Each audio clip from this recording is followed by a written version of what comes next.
Hey guys, hope you're well.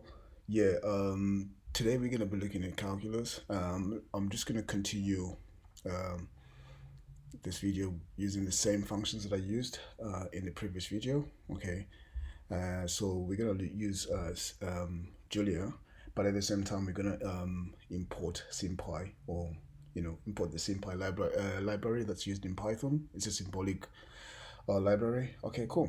So yeah, on the side note, guys, just a quick one. Please subscribe, please share the videos with your friends. That'll be cool. So yeah, let's get started. So type in Julia, right? And there we are. So we're using the terminal, right? And then so using SymPy and that, right? Boom, there we go, right? So it's loaded, right? And then X is my symbol.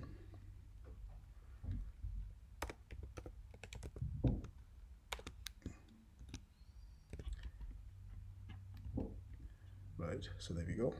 And then so I've got my function, so y is equals to cos x squared. So there we are. Then diff f with no, diff y with respect to x. Sorry, my bad. Right, there we go. Right, and then I got another function as well. So f, I'll call that f. Right, and that's cos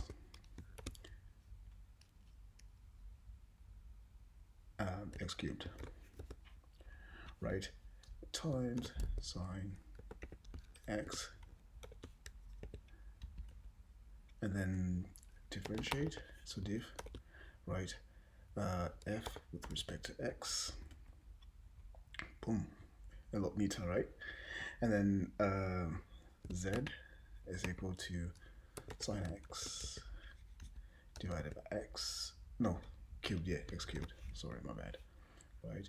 And then differentiate as well, so diff z with respect to x, okay?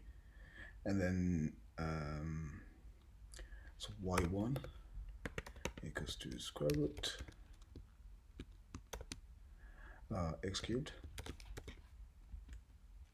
and then diff that function y1 with respect to x, boom, and then the final one z1 equals to cos x divided by cotangent x, okay?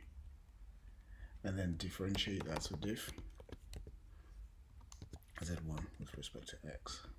Cool. Right, so yeah, you can always like I said, you can call the SymPy library from Python. So it's a Python computational algebra system library. So you can call that in Julia as well, and then just use that to do your work. Okay, so yeah, like I say, guys, if you find this helpful as well, please subscribe, share the videos with your friends. Yeah, I'll greatly appreciate that. Okay, cool. So have a good one. Cheers. Goodbye for now.